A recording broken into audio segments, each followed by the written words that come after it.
Okay, here's this problem we went through in class the other day, and I thought I'd better make a video of it too because there's quite a lot here. So what we have is a system of particles, 3 particles, A, B, C.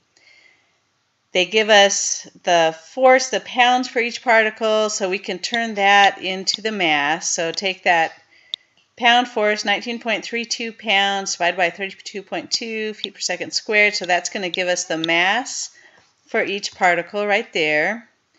And we can also see the velocities of it. So particle A is traveling straight up in the y direction. So right over here, VA equals VAJ. And particle B is traveling forward in the x direction, and C is traveling forward in the z direction. So that will simplify it, that each of the particles' velocities is only going in one direction, knowing that the angular momentum of the system about O. So we're taking R cross MV around the origin, around 0, 0. And the angular momentum, so this is the angular momentum over here, R cross MV. It's very similar to calculating a moment. So if you remember how to calculate R cross MA, so for moment calculations, there was the axis of rotation. So you go from the axis of rotation to where the force is applied. Angular momentum is going to be very similar. You're going to have from some point, and you just pick any point you want to. So from some point to the particle, and we're going to do a cross product with the MV of that particle. So R cross MV instead of R cross MA. Okay, so they give us the angular momentum of the particle is only happening around the k-axis, and from this information we're going to determine the velocities of the particles and the angular momentum of the system about the mass center too. So first we're going to do this around the origin, and then we're going to do this around the center of mass of the system. So we're going to have to find the center of mass and look at R cross MV around the center of mass too. Okay, so first around the origin. So this is the equation we're using. We're going to do this for each individual particle. So RA cross MVA. So from the origin to where A is, from the origin to where B is, from the origin to where C is. The position vector goes in the first row, and MV is going to go in the second row. So if we're looking at particle A, let me just grab a larger version. Okay, so let's try out particle A first, and we're going to just do this cross product for particle A. So here is A. Okay, so what we're looking at is from the origin to particle A. Let me make that a little bit smaller here. So this is the position vector. So for particle A, we're going forward 3 feet, okay, 3 feet in the z direction. So our position vector is 0, 0, 3. And then here's our MA. So A is going straight up in the y direction. Okay, so let's fill that into our table. So what we have for our position vector is going to be 0, 0, 3. So we're just coming forward 3 in the z direction. And then our MV, it's all happening in the j direction. Okay, and we're going to do a cross product with this. Now, just to get everything in terms of numbers in here, what I'm going to do is take that MV, I'm going to pull it out of the cross product, and I'm going to just leave the unit vector in here. So instead of MV, I'm going to put a 1 here that we know this is happening completely in the j direction. So that's for particle A. Now we can come over here and do the same thing for particle B. Okay, so we're looking at particle B right here. So its velocity is happening in the x direction, and for that position vector, Okay, so we're coming from the origin to where B is. That's the R. And we're doing a cross product with that R for the velocity of the thing. So since it's from the origin to where B is, all we have to do is find the x, y, z component. So if we look at the position of where B is, we're going forward 2 feet in the x direction, up 2 feet in the y direction, and forward 3 feet in the k direction. So this is going to be over 2, up 2, and forward 3 feet. That's the position vector from the origin up to where B is. Okay, so this is going to be 2, 2, 3. It's just the x, y, z coordinates of where that particle is. This is r. And our velocity, the velocity of B is happening in the x direction. So this is our mvb, is in the x direction only. Okay, so again, I'm going to take that VB out of there and replace it with just a unit vector.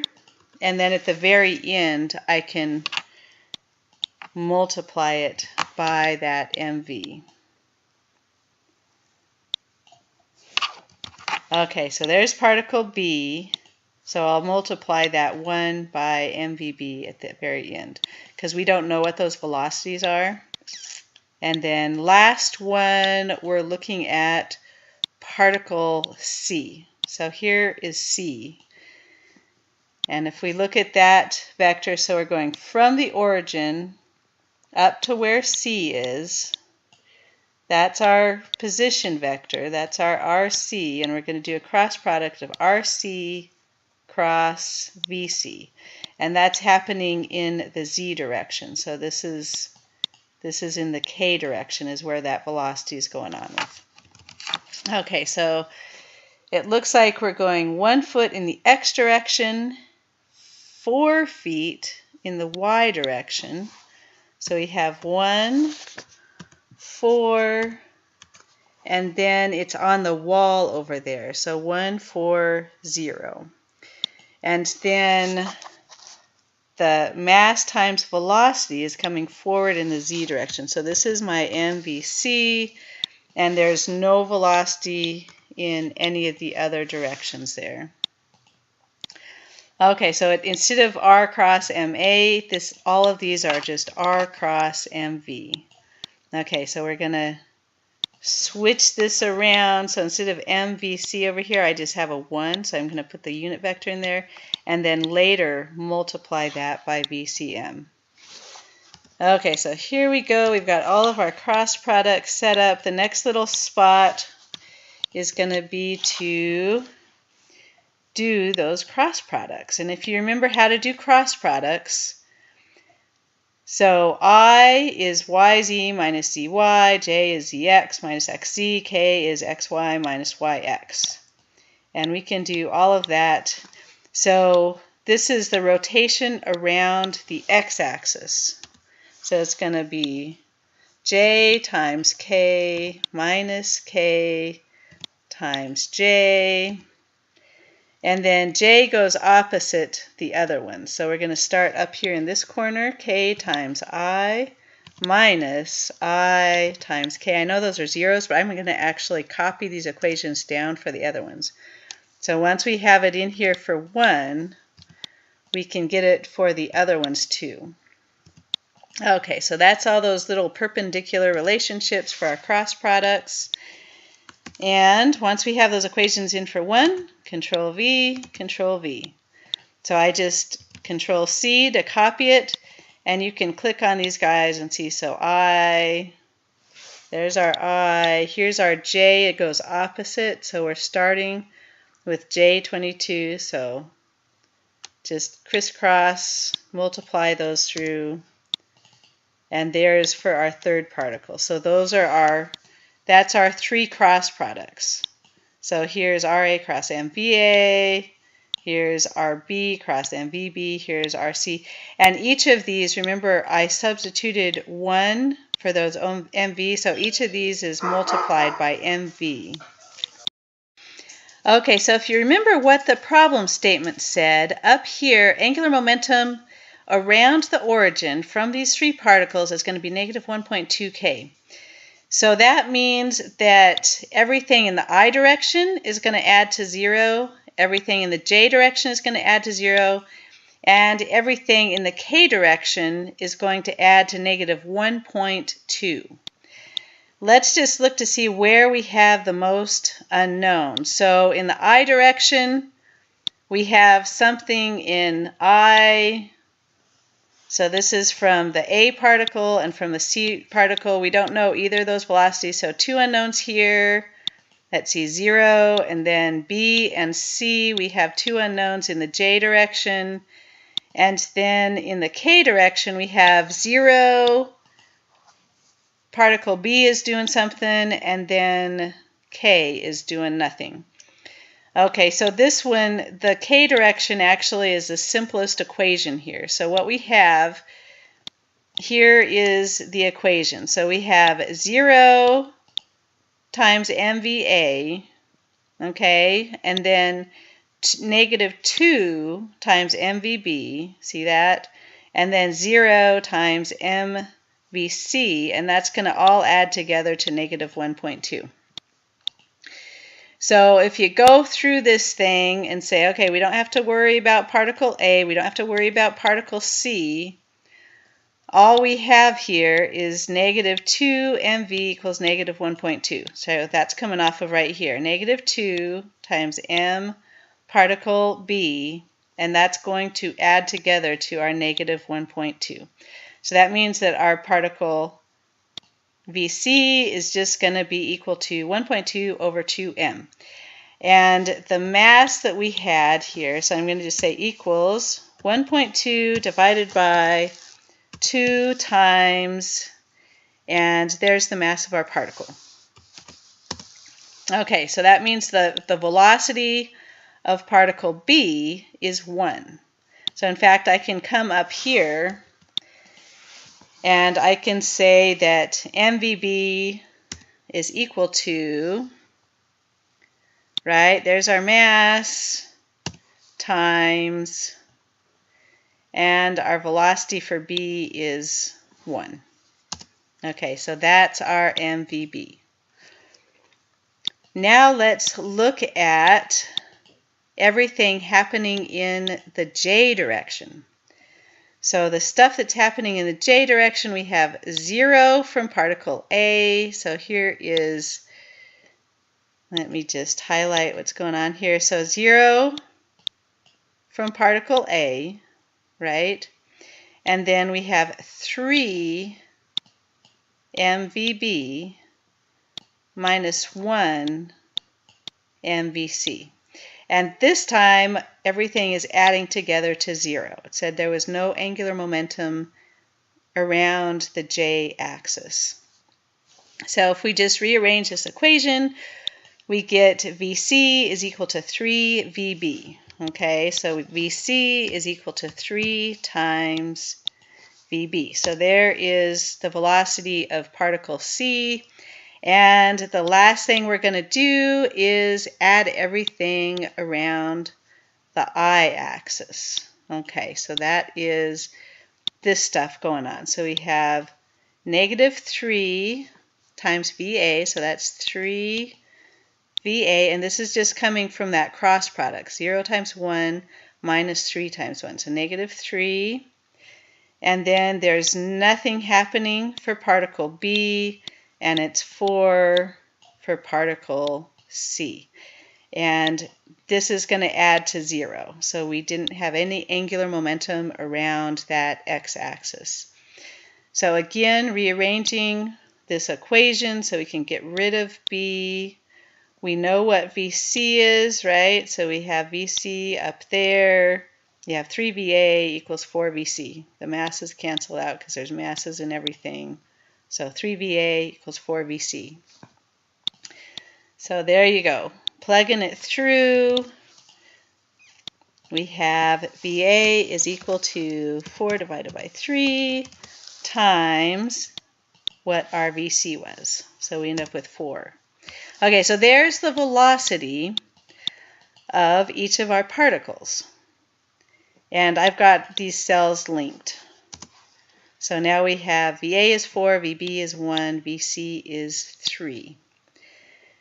The velocities of the particles. So that was part A. Part B, find the angular momentum of the system around its mass center, G. Okay, same thing. We're going to find the angular momentum, only now, instead of getting the angular momentum around the origin, okay, H0, around 0, 0, we're going to get the angular momentum around the mass center, G. The first thing we have to do is find where that mass center is. So if we have, let's say we have a bunch of particles. I'm just going to draw this real quick. So we have, here's the y direction, here's the x direction, and if we have just a system with a bunch of particles, and this is what, in the future, everything is going to be some system of particles, right?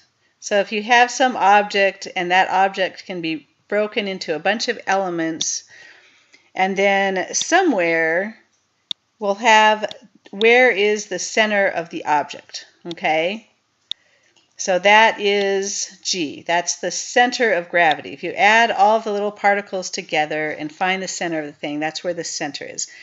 Okay, so that's what we're going to find right here. So if we take each individual particle, particle A and B and C, and add them all together, if you remember how to find the center of mass of something, that's what we're going to do right here. And there's a video from statics you can watch if you don't remember where the center of mass comes from.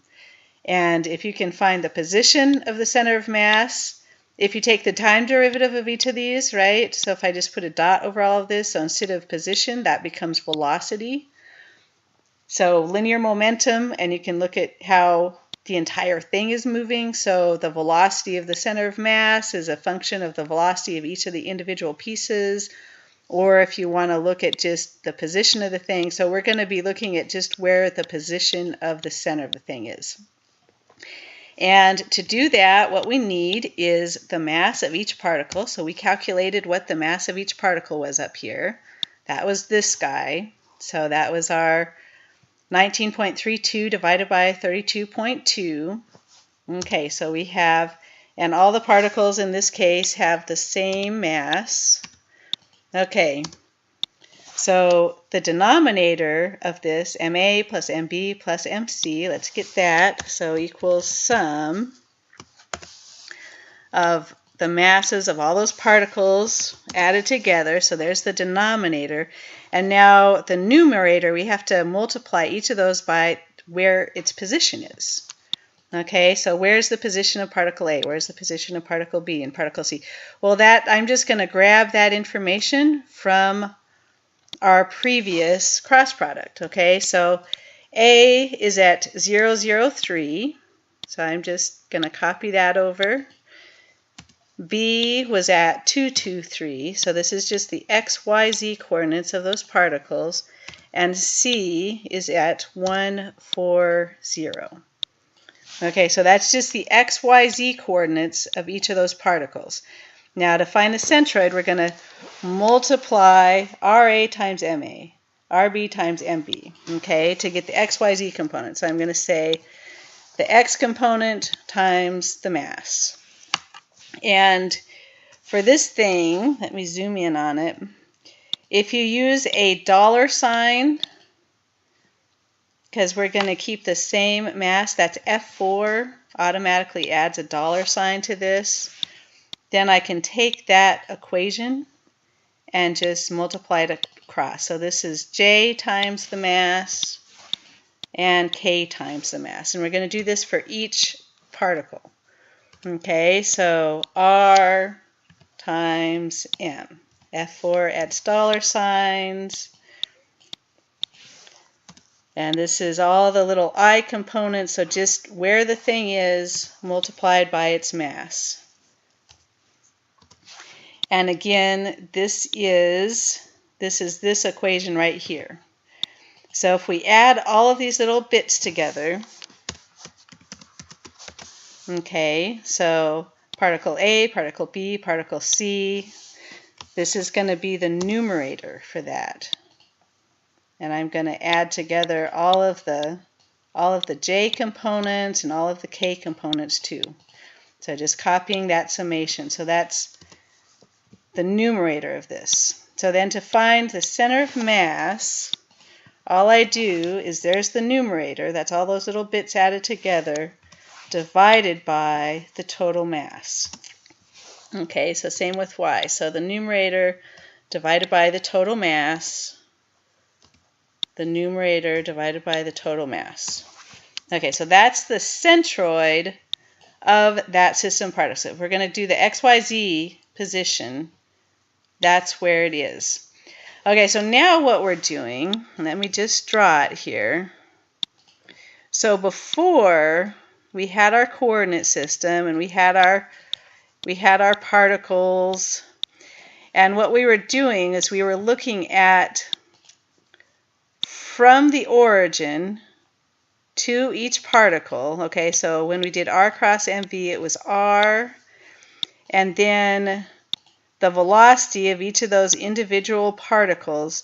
So we were calculating the momentum around the origin, okay, around point 0.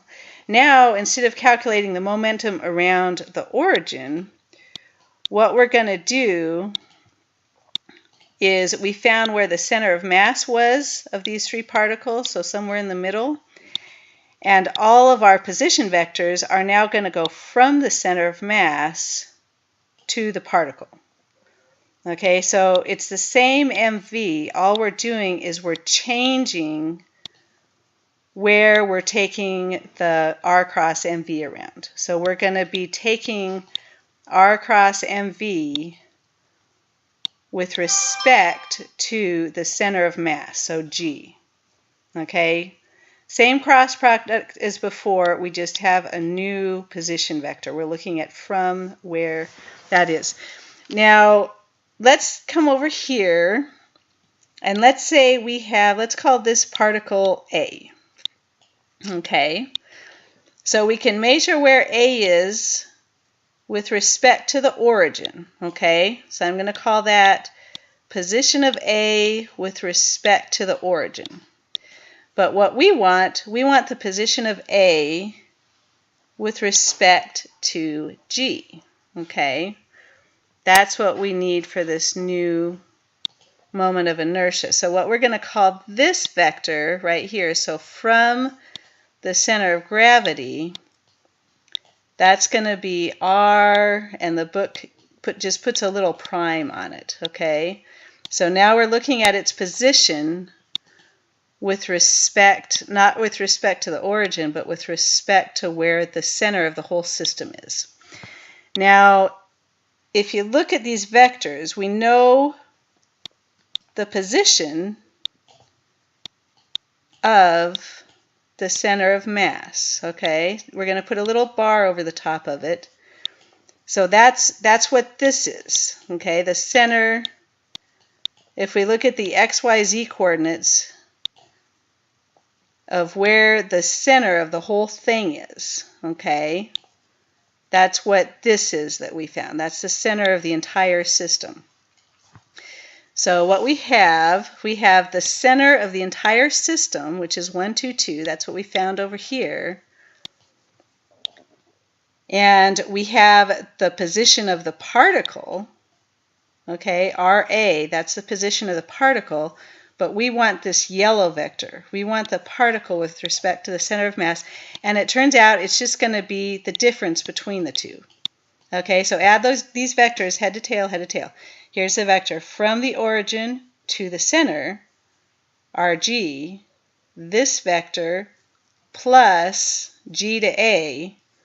Okay, so that's the position of A relative to the center of mass. So these two red vectors add together to the overall position of A. Okay, so RA is equal to Rg plus Ra prime, or Ra prime is equal to Ra minus Rg, okay? So if we want to know the position relative, this is going to be equal to Ra, okay, Ra minus where the center of mass is.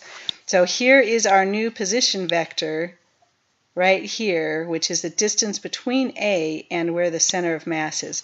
And we can do that for each of the particles, okay? So we can do that for particle A, particle B, particle C.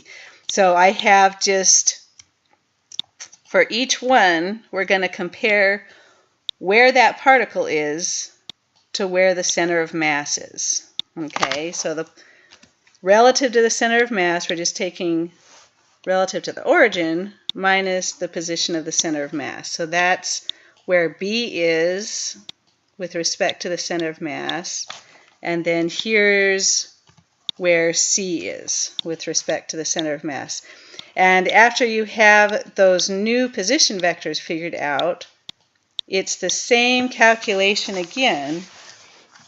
All we're doing is we're using a new position vector, okay? So we're using these guys right here, and I already have it linked on the table. So same cross product, but now we're taking it relative to this new position. We're taking it relative to where the center of mass is rather than relative to where the origin is. Okay, so you can plug these through, and remember before we solved for where our velocities were. So m times v, m times v, m times v. And all we're doing for A is just this times this. I'm going to use F4 so I can just copy this equation down, plus this times this. And this is mass of B times velocity of B. B had a velocity of 1, plus this little cross product times mass of C, velocity of C. Okay, and then you can copy that equation down, and here's your final angular momentum. And this time it's the angular momentum not around the origin, but we're looking at the angular momentum. So the center is, where was that center? 1, 2, 2. It was somewhere kind of between those particles. So if we're looking at R cross MV, R cross MV, R cross MV. So it's just they're new position vectors. So where each of those particles is with respect to where the center of gravity is, instead of taking the momentum around the origin.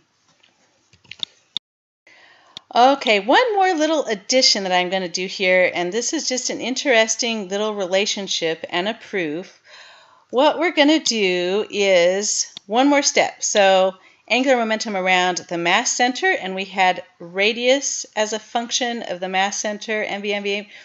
What I'm going to do now is change these velocities around. So what if we measure the velocity of the particles relative to the center of mass instead of taking the velocities relative to the origin? So everything's relative.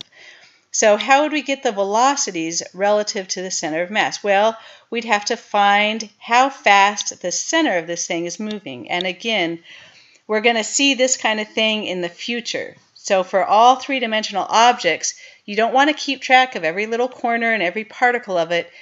Keep track of what the center of mass is doing. And then if you want to see what the corner is doing, you'll just say, what's the corner doing relative to the center? So it's rotating around the center, and the center is going forward. And what you're going to do is just keep track of what the center is doing first, and then how everything is moving around the center. Okay, so what the center is doing first. So instead of finding like the center of mass, the position, what we can do is just take the derivative with respect to time. So everything that we had been doing with a position, we're going to turn all those little positions into velocities. So what's the velocity of each individual particle? And if we add all of these little linear momentums together, we can find the velocity of what the entire system is doing. So the velocity of what the center of gravity is doing. And it's a very similar calculation. Okay, so once again, we've created this table. Only now for the table, instead of looking at the positions of each of the particles, we're going to look at the velocities of each of the particles. So here's the mass of each of the particles, so that's the denominator down here. So we're just going to add together all of those little individual chunks of mass. And before, we solved for what the velocity. So remember, A was only moving in the y direction. And when we solved for that velocity, it was 4 in the y direction. Here's B was only moving in the x direction. C was only moving in the k direction. Okay, so now we need all of these individual little bits. So m times v, m times v, m times v. So we have all of our I components. And again, I'm just going to use F4 to add $signs so that I can copy that across.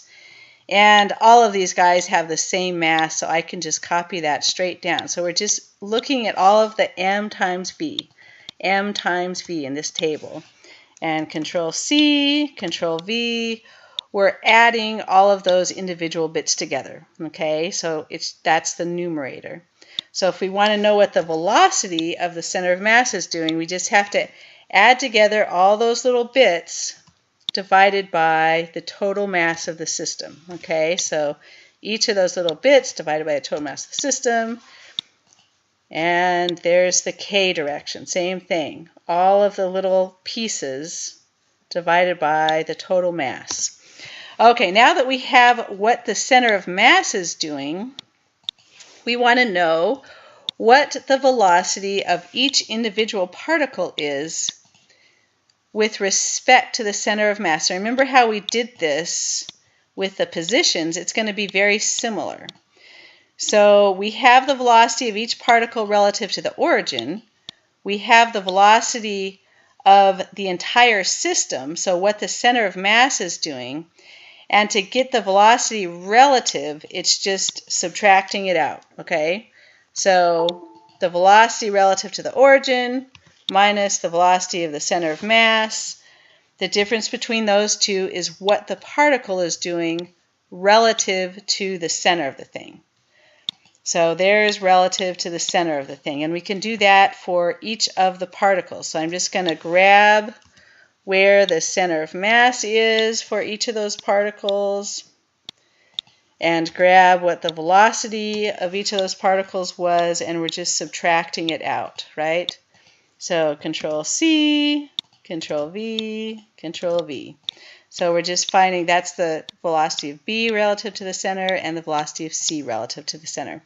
And then we can come do that exact same cross product, only now we are using the velocities relative to the center of mass. So I'm going to say equals this guy.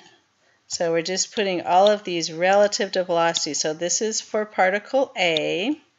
And afterwards, we're going to have to multiply this by our mass. So it's not just velocity, it's velocity times mass. Okay, so here's all of our velocities. So here's B relative to the center of mass is right here. And here is C relative to the center of mass. So hopefully this Excel is making it more organized and not overcomplicating it.